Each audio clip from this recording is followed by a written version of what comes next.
In the Grand Lecture Hall of Harvard University, students filled every seat, waiting eagerly for their famous professor to begin. Known for his sharp mind and even sharper tongue, he had a reputation for putting anyone who questioned him in their place. His lectures were not just about knowledge, but also about power. He enjoyed the spotlight, and he made sure everyone knew he was the smartest person in the room.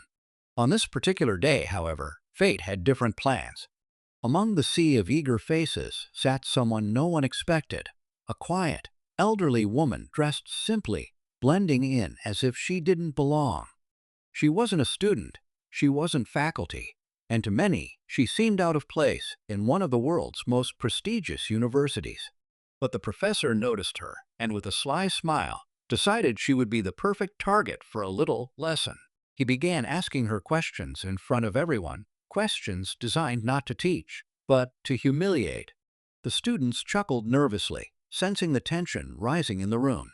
What the professor didn't know was that this woman carried more wisdom than most of the books stacked in the library around them.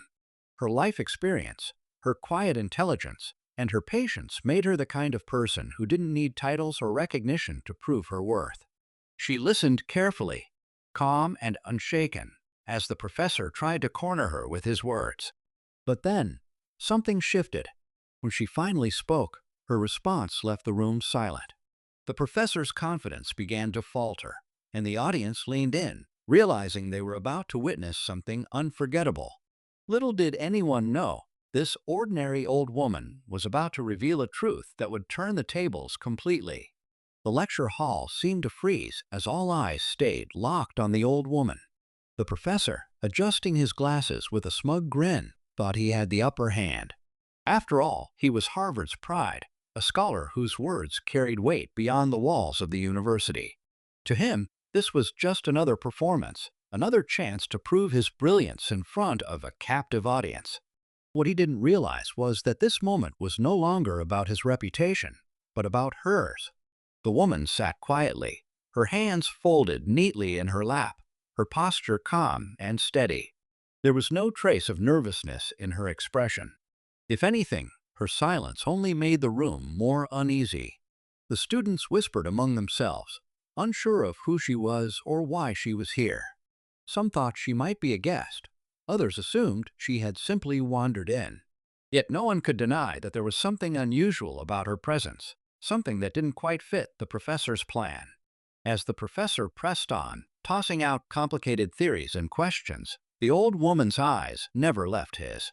She listened with a kind of patience that only comes from years of experience, and it made him uncomfortable in a way he couldn't admit. Her calmness was more powerful than his words, and the students could feel it. Rumors had already begun spreading around campus about her identity. Was she a retired scholar, a former teacher, or maybe someone with ties to the university's history?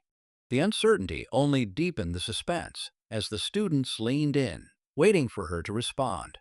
With every passing second, it became clear this wasn't just a simple exchange. Something bigger was about to unfold, and the professor had no idea that his attempt to embarrass her would soon backfire in ways he could never predict.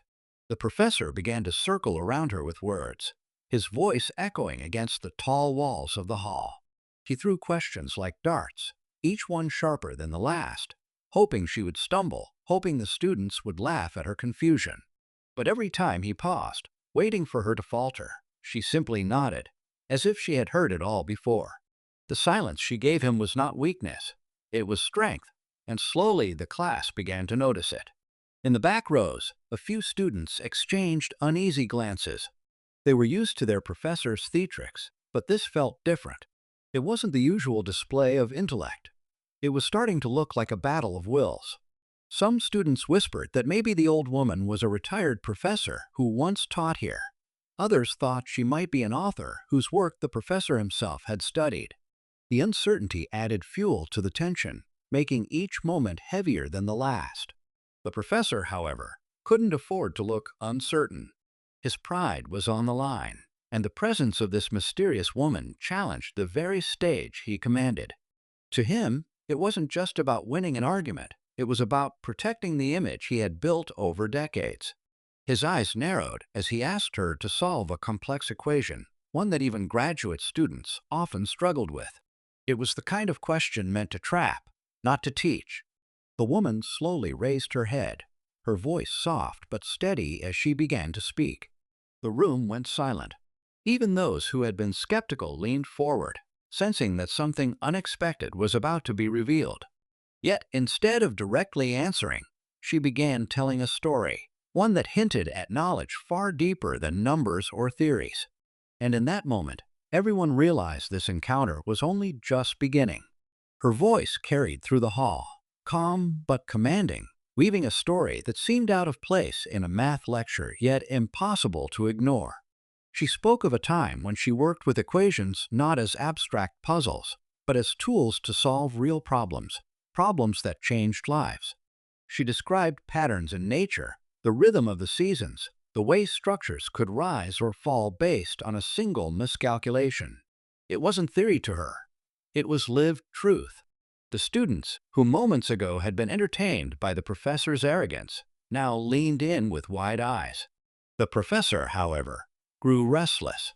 He interrupted her, insisting that her stories were irrelevant, that this was Harvard, not a place for old tales. But each time he tried to cut her off, she returned to the equation he had written, connecting her story back to the symbols on the board. And slowly, the students realized she wasn't avoiding his challenge. She was dismantling it piece by piece, showing a depth of understanding that went beyond what the professor himself had offered. Whispers spread like wildfire. Some students reached for their phones, pretending to take notes but secretly recording the exchange. This was no longer just a lecture. It was history in the making. The air grew thick with anticipation, as if everyone in the room knew something was about to snap. The professor's voice, once steady and confident, now carried a sharp edge.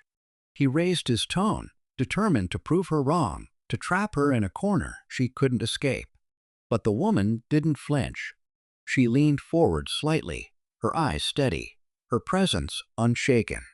With one final glance at the equation, she prepared to reveal the answer in a way that would either silence the room or change everything they thought they knew. Just as the woman opened her mouth to give her answer, the heavy doors of the lecture hall creaked open.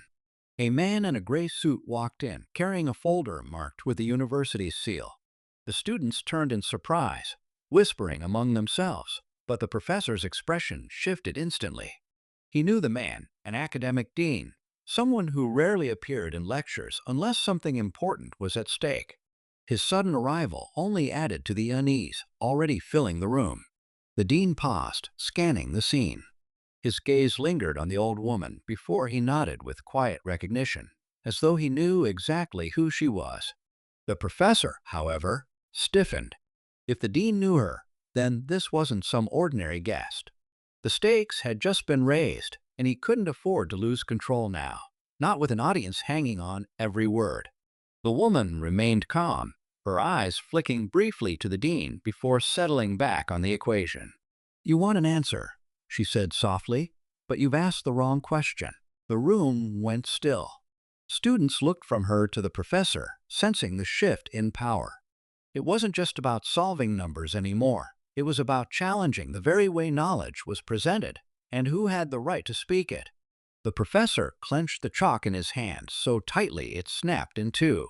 He forced a smile, trying to mask his frustration, but his voice trembled ever so slightly as he demanded she explain herself.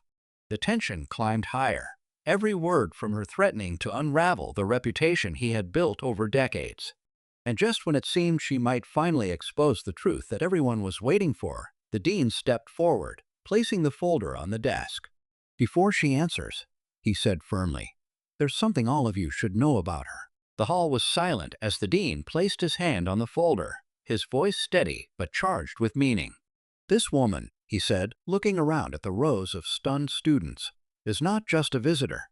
She is Dr. Eleanor Hart, a former Harvard researcher whose groundbreaking work in mathematics shaped the very theories your professor teaches today."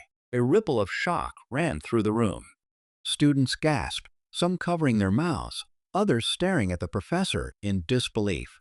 The professor's face drained of color. He had tried to ridicule the very woman whose research had once paved his own path to recognition. The old woman, Dr. Hart, sat unmoved, her calm expression more powerful than any words of triumph. She finally turned back to the equation on the board, her voice steady. This problem, she explained, was never about finding a number. It's about recognizing the flaw in the way it was framed. True knowledge begins when you ask the right questions. Her explanation unfolded with elegant simplicity, connecting complex theory to practical truth.